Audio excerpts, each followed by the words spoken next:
everybody. I am Jackie Lukman, and welcome to another episode of History Rewind, where we in Lukman Nation look at the events in history from the past that help us know how to struggle to carry that struggle forward. And I am coming to you for this episode of History Rewind in beautiful Cali, Colombia. So let's get started with our first entry in History Rewind for the week of January 7th, and we're starting in 1868 with the Mississippi Constitutional Convention.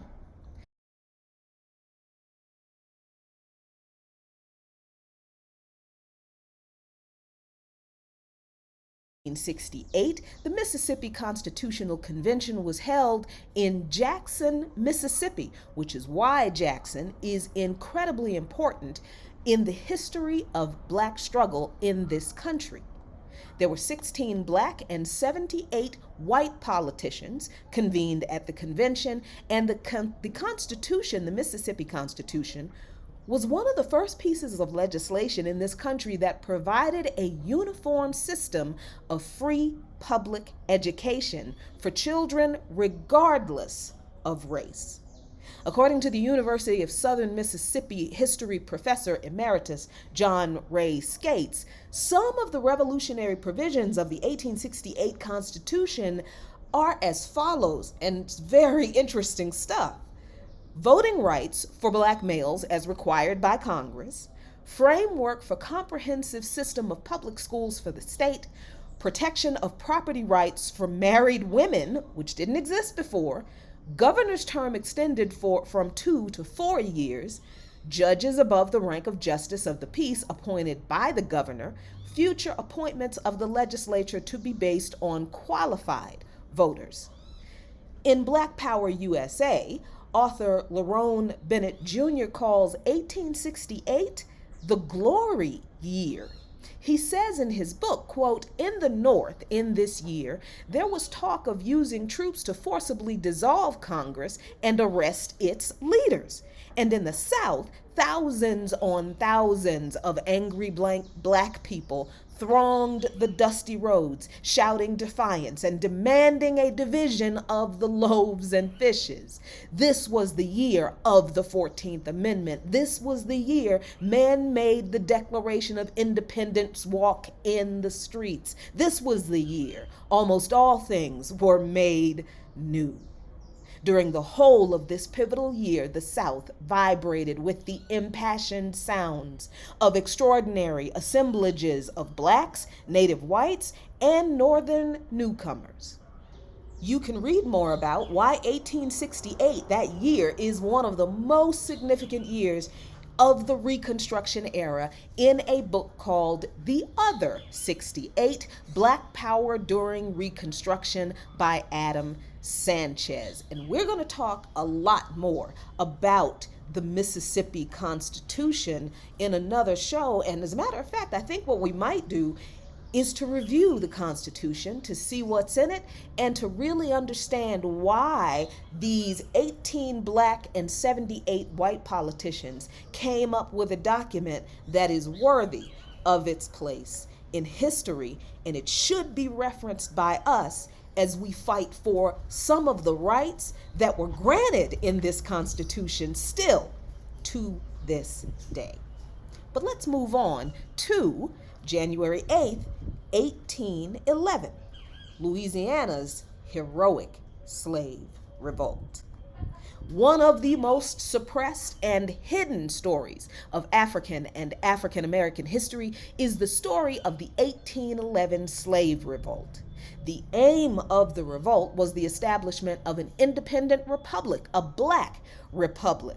Over 500 Africans from 50 different nations with 50 different languages would wage a fight against U.S. troops and the territorial militias. Oh, you didn't know that in separate different territories across this country, they had their own separate militias that enforced their laws on top of the overall U.S. military? Yes, that was true in this country.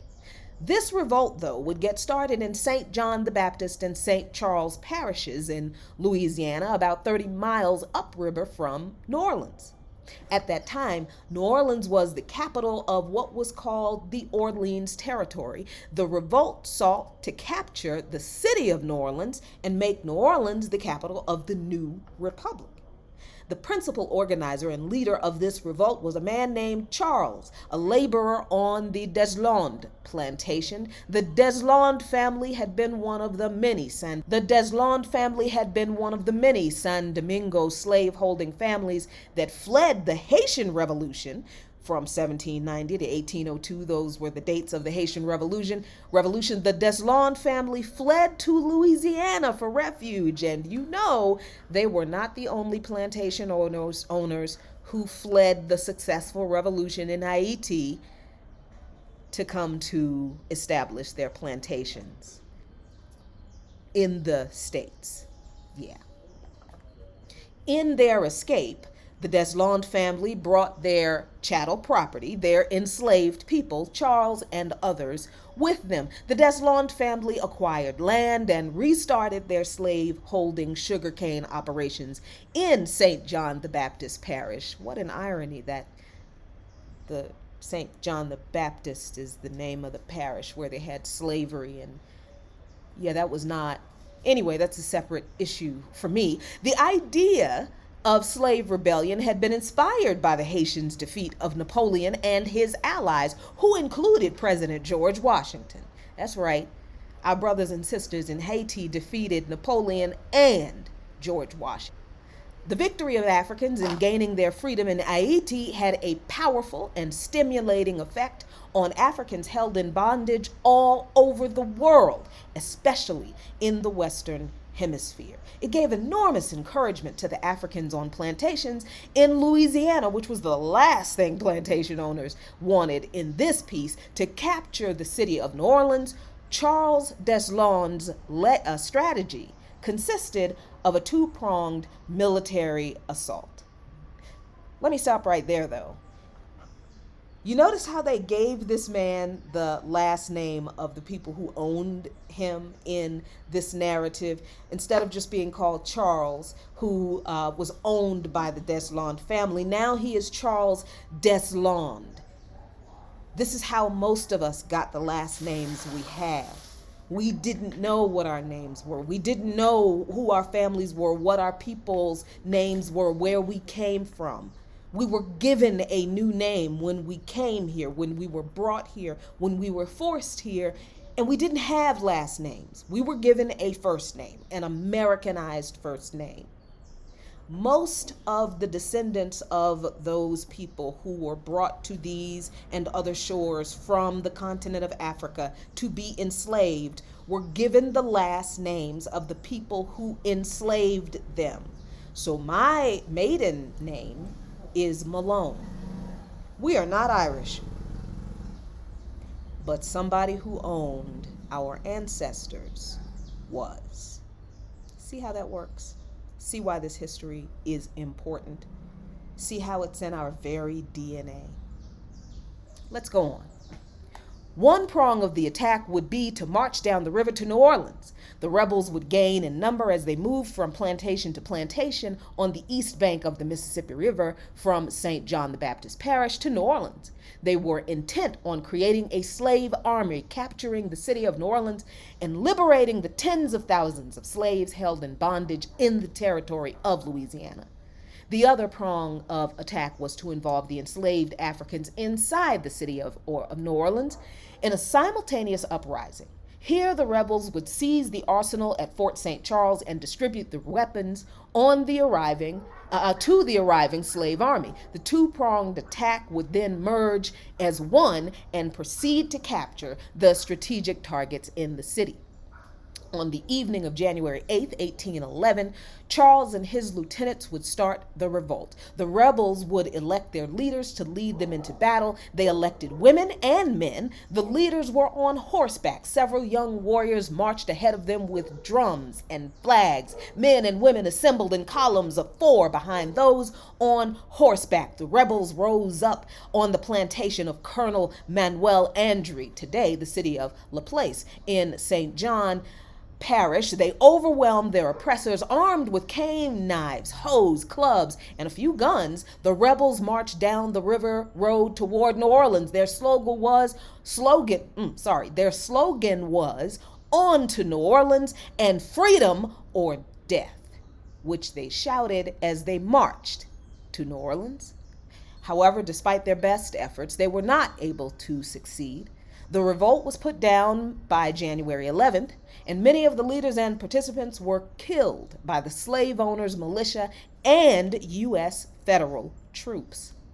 Some of the leaders were captured, placed on trial, and later executed. Their heads were cut off. This did actually happen in the United States. Their heads were cut off and placed on poles along the river in order to frighten and intimidate the other enslaved people. The display of heads placed on spikes stretched over 60 miles. This was in Louisiana, y'all. This wasn't in some movie about Transylvania. This wasn't a documentary about the true origins of the legend of Dracula, of Vlad the Impaler. No, this is what the slave owners did to the Africans who tried to win their freedom. The sacrifices of these brave women and men were not in vain. The revolt reasserted the humanity and redeemed the honor of the people. The uprising weakened the system of chattel slavery, stimulated more revolts in the following years, and set the stage for the final battle, the Civil War, which lasted from 1861 to 1865, that put an end to the horrible system of chattel slavery. The children and the grandchildren of the rebels of 1811 finished the job in the Civil War. Louisiana contributed more soldiers. I did not know this. This is amazing. Louisiana contributed more soldiers, over 28,000, to the Union Army than any other state. That is down to this rebellion. Let's move on to the next item in history. January 9th, 1864, Sergeant William Walker was found guilty of mutiny. In November of 1863, Sergeant William Walker organized his soldiers to put down their weapons to protest the Union policy of paying black soldiers only a fraction of what was paid to white soldiers. Walker, a formerly enslaved man, served as an officer in the 3rd South Carolina Volunteers. Walker and his soldiers told their colonel, Augustus Bennett, they, quote, would not do duty any longer for $7 per month, end quote. In a detailed article titled with the same quote in American Heritage, Otto Friedrich, an author, describes the terrible working conditions for black soldiers that led to this protest. He says all black recruits received the same $7 per month regardless of rank, and they soon found that their white officers could be as harsh as any slave masters. For an account of the treatment that has been given to the men of the 3rd Regiment South Carolina Vols by a large majority of their officers, Walker declared at his court-martial, 9/10 of these now in service, there will be my witness that it has been tyrannical in the extreme. Walker's judgment was corroborated after his death in a statement by a Colonel P.P. Brown of the Provost Marshal's office about some other blacks accused of taking part in Walker's mutiny. They actually called demanding equal pay and fair treatment a mutiny.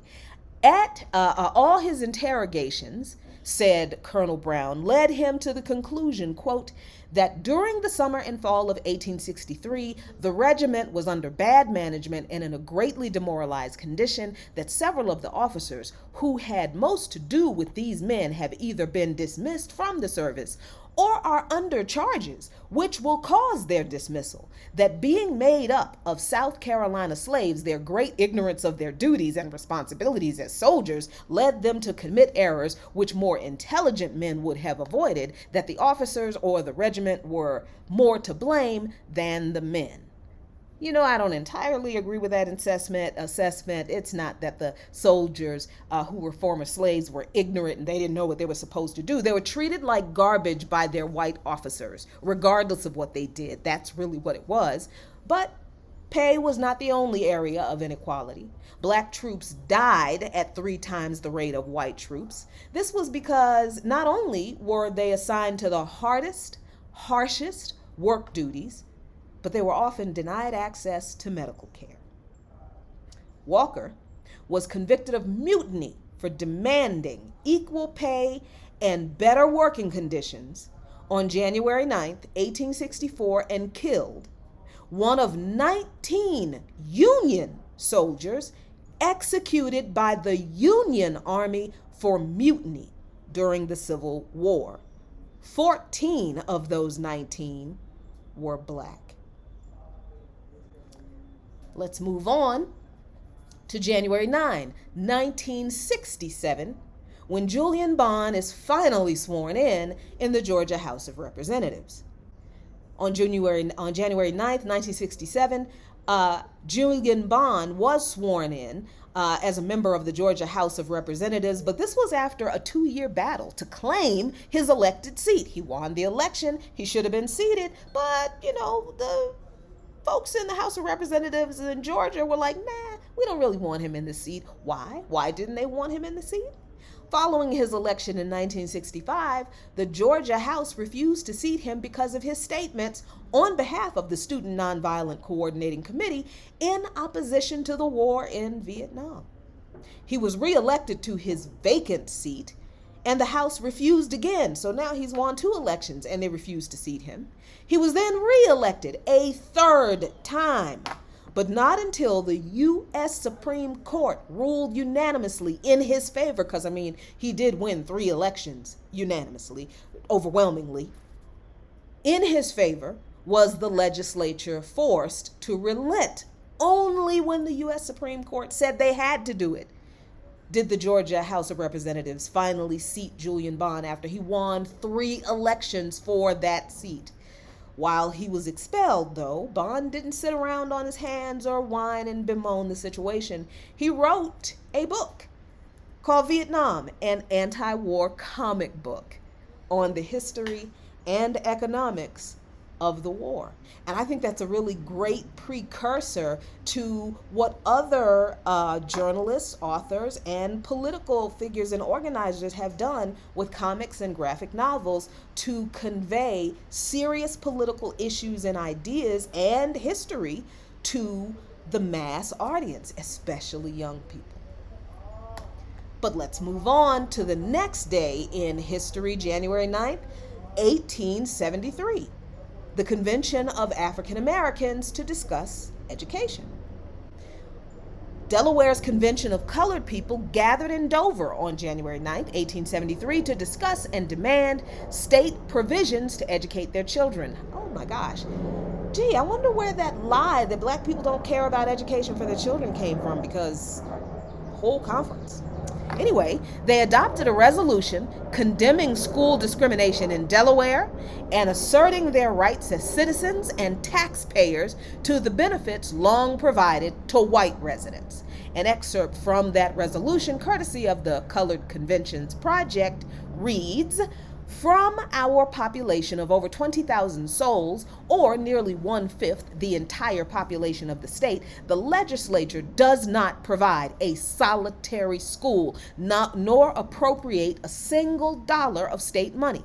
We hold this discrimination as against the genius of government, insulting to the laws of Congress, detrimental to the best interests of the state, and outrageous to the colored taxpayers.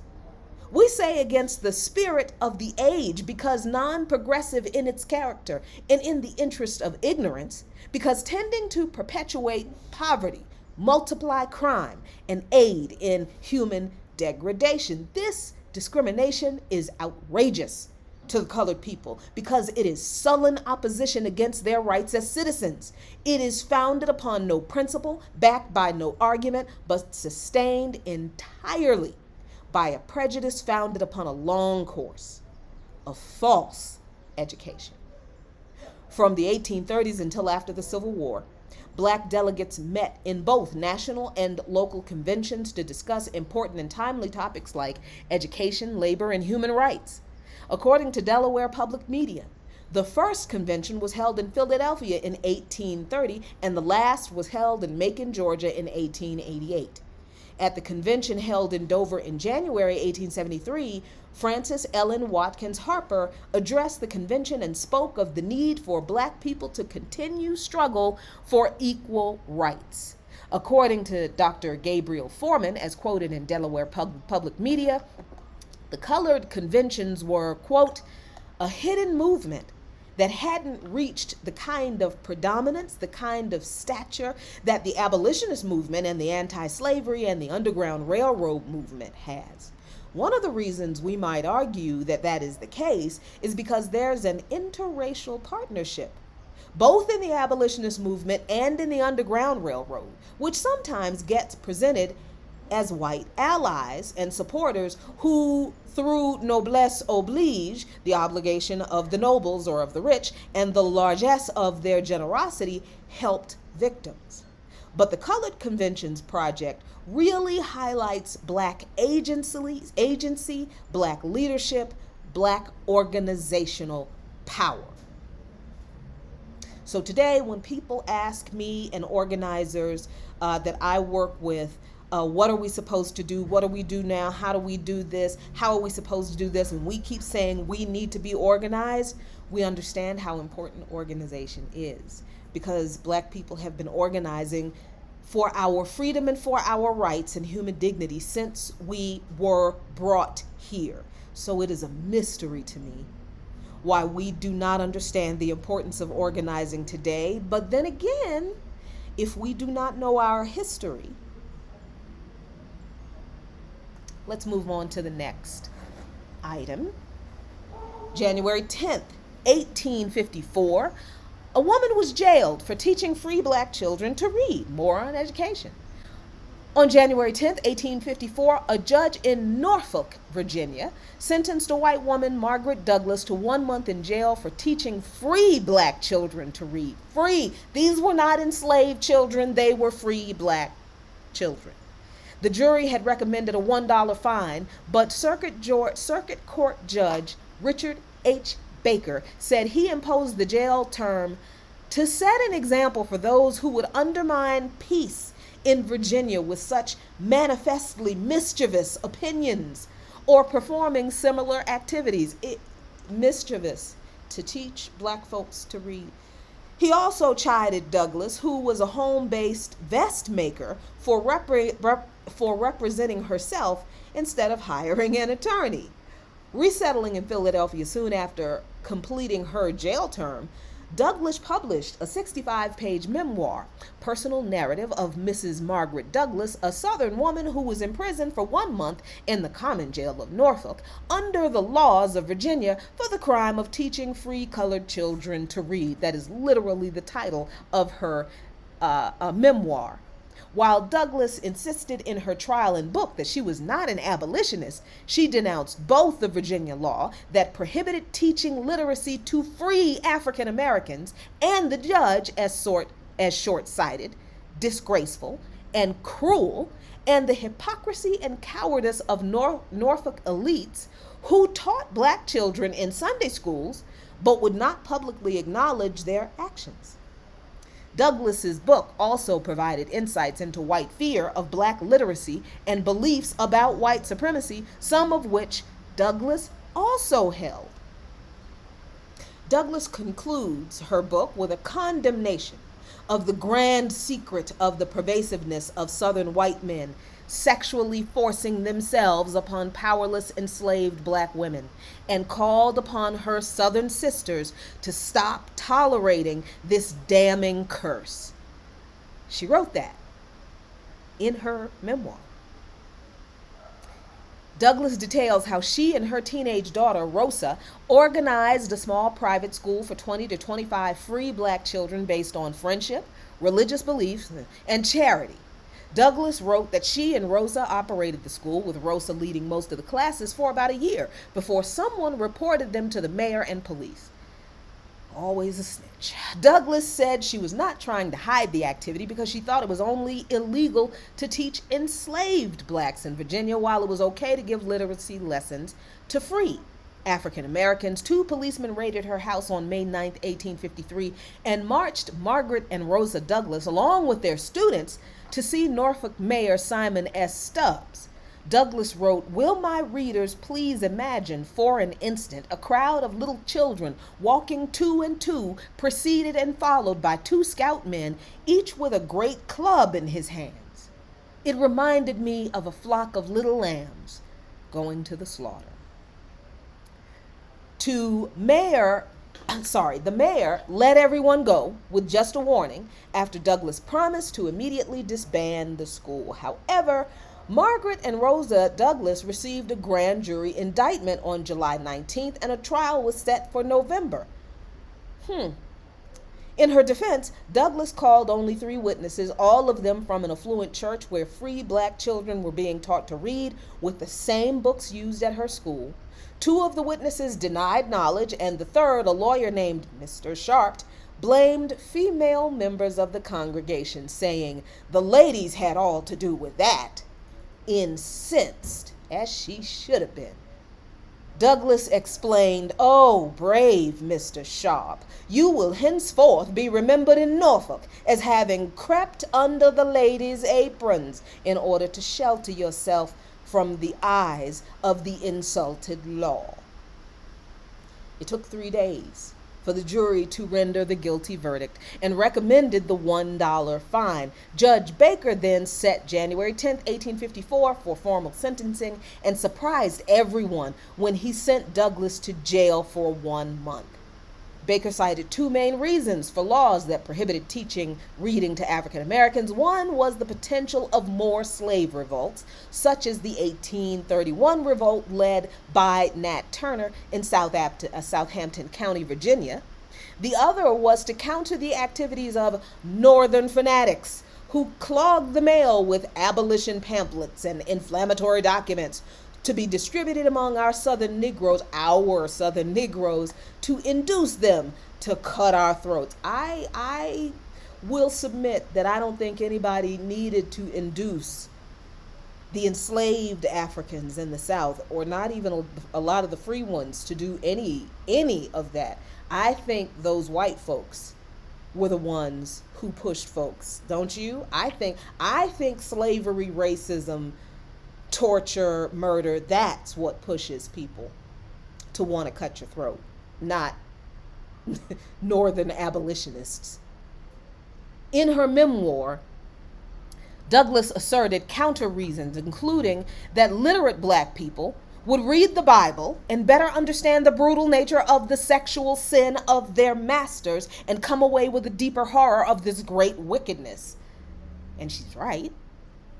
This awareness, Douglas maintained, had the potential to cause more black discontent and rebellion against these Southern sultans, is what she called them. January 10, 1966, voting rights activist Vernon Dahmer murdered. Vernon Dahmer announced on the radio that he would pay the poll tax for anyone who could not afford to register to vote. Despite the passage of the 1965 Voting Rights Act, a poll tax was still charged in local elections in Mississippi. So please stop with this whole, we need to reform the laws, we need more laws. No, Legislatures in this country, in the states, have violated every federal law that they have felt like, and nobody has really ever stopped them from doing that. They would be stopped from doing one thing in violation of the federal law, and they'd be go, okay, you caught me, I'm not going to do it anymore, and then they'll turn around and do something else with the same results, also violating the federal law. They really do not care. So let's stop with the reformist talk. The next day, Dahmer's home was firebombed by the Ku Klux Klan. Dahmer guarded the door while his wife and children escaped out the back. He died the next day from severe burns and smoke inhalation. A brief background about Dahmer. He and his wife, Ellie, had a 200-acre farm, a small store, and an independent sawmill in the north of Hattiesburg, Mississippi. They were one of the few prosperous black families in southeast Mississippi.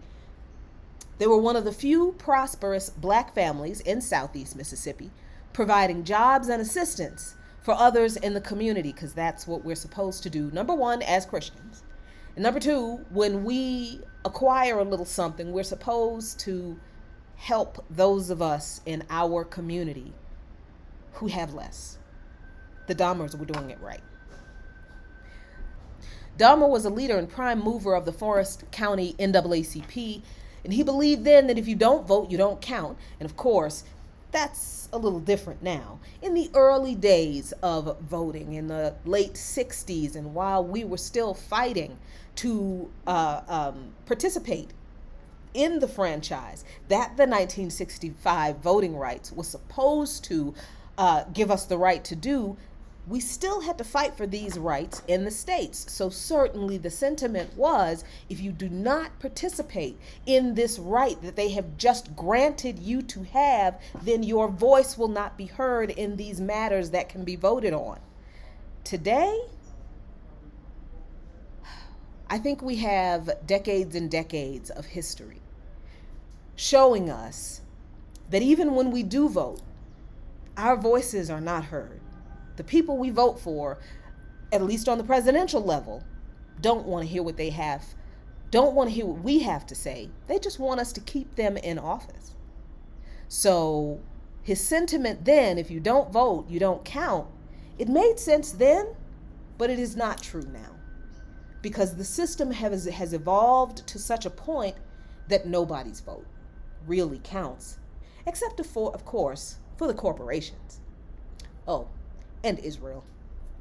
With Dahmer's support, military veteran Clyde Kennard applied for admission to Mississippi Southern College, only to be framed on petty charges and sent to Parchman Prison. To silence him, Dahmer, Medgar Evers, and the Ladners struggled for years to free him from prison. In 1961, Dahmer invited the Student Nonviolent Coordinating Committee, or SNCC, to set up a voter registration project in Forest County. They faced fierce opposition from Circuit Clerk and Registrar of Voters for Forest County, Theron Lind, and the Klan. In early '64, Dahmer was one of the speakers at Hattiesburg Freedom Day, a mobilization of would-be black voters attempting to register en masse at the county courthouse. More than 150 courageous black citizens defiantly lined up to register. Only a handful were allowed in the building, and few, if any, were added to the voting rolls. Some of those attempting to register were fired from their jobs. Others were threatened with violence. Following the passage of the Voting Rights Act of 1965, Dahmer obtained the right and the materials needed to register voters and collect poll taxes at his store. This would have facilitated a great increase in voter registration by African Americans in Forest County. It was on the day after he announced this opportunity that his house was bombed. 4 of Dahmer's sons were serving in the U.S. military to defend democracy, only to have their father murdered in his fight for the democratic right to vote in the United States. They returned home for his funeral and were joined by hundreds of mourners at Dahmer's funeral on January 16th, 1966. Thanks for watching History Rewind here in Luke Mon Nation. Tune in again for another submission next week. Peace.